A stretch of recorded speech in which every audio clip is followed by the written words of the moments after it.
భారత్ పై water బాంబుకు China సిద్ధం. ఆ వివరాలేంటో చూద్దాం. సరిహద్దుల్లో తన పప్పులు ఉడకకపోవడంతో చైనా బరితెగిస్తోంది. గతంలో మాదిరిగా భారత్ ను సైనికంగా బలహీనంగా లేదని గ్రహించిన చైనా కొత్త కుయుక్తులు పన్నుతోంది. ప్రకృతితో చెలగటమాడుతూ భారత్ ను నాశనం చేయాలని చూస్తోంది. ఇందులో భాగంగా అతిపెద్ద నదుల్లో ఒకటైన బ్రహ్మపుత్ర నదిని చైనా లక్ష్యంగా పెట్టుకున్నట్లు తెలుస్తోంది. హిమాలయాల్లోని మానస సరోవర్ ప్రాంతంలో జన్మించిన బ్రహ్మపుత్ర నది భారత్ లో ప్రవేశించడానికి ముందు చైనాలో ప్రవహిస్తోంది. అక్కడి నుండి భారత్ లో అరుణాచల్ ప్రదేశ్, అస్సాం రాష్ట్రాల్లో ప్రవహిస్తూ బంగ్లాదేశ్ లోకి మల్లుతుంది. అక్కడ బంగాళాఖాతంలో కలుస్తోంది. ఈ నేపథ్యంలో బ్రహ్మపుత్ర నది చైనాలో ప్రవహిస్తున్న చోట భారత్ సరిహద్దుకు కేవలం 30 కిలోమీటర్ల దూరంలో నదికి కీలకమైన వంపు మార్గంలో చైనా భారీ జల విద్యుత్ ప్రాజెక్టును నిర్మించాలని తలపెట్టింది. ఇది ప్రపంచంలోనే అతి పెద్దదని చెబుతున్నారు. దీని సూపర్ డ్యామ్ గా చైనా అభివర్ణిస్తోంది. ఈ డ్యామ్ విషయంలో భారత్ జాగ్రత్తగా ఉండాలని ఆస్ట్రేలియన్ స్ట్రాటజిక్ పాలసీ ఇన్స్టిట్యూట్ హెచ్చరించింది. బ్రహ్మపుత్ర నది కీలక వంపు మార్గంలో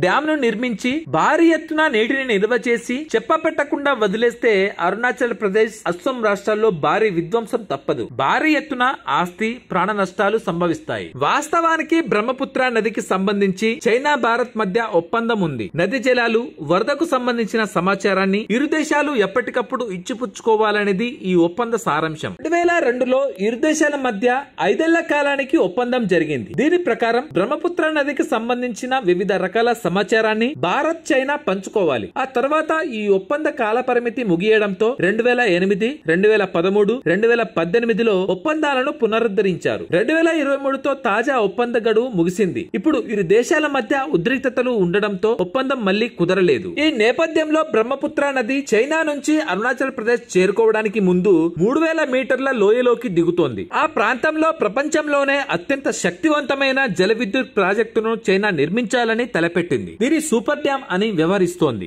ఈ డ్యామ్ భారత్ కు తీవ్ర ముప్పును కలిగిస్తుంది. డ్యామ్ నుంచి చైనా పెద్ద ఎత్తున నీటిని విడుదల చేస్తే అరుణాచల్ ప్రదేశ్ లో తీవ్ర వరదలు సంభవిస్తాయి. భారతదేశానికి గణనీయమైన నష్టం కలుగుతుంది. భారత సరిహద్దు నుంచి కేవలం 30 కిలోమీటర్ల దూరంలోనే ఈ డ్యామ్ ఉంటుంది. ఇది ఏ సమయంలోనైనా వాటర్ బాంబ్ మాదిరిగా అధిక మొత్తంలో నీటిని విడుదల చేయగల సామర్థ్యాన్ని కలిగి ఉంటుంది. చైనా ఈ డ్యామ్ ను భారత్ ను దెబ్బతీయడానికే నిర్మిస్తుండటంతో దీనివల్ల అస్సాం, అరుణాచల్ ప్రదేశ్ లో తీవ్ర విధ్వంసం తప్పదని అభిప్రాయాలు వ్యక్తమవుతున్నాయి. ఆ డ్యామ్ కు దిగువ ప్రాంతాలకు భయంకరమైన ముప్పు తప్పదనే భయాందోళనలు వ్యక్తమవుతున్నాయి. Thanks for watching.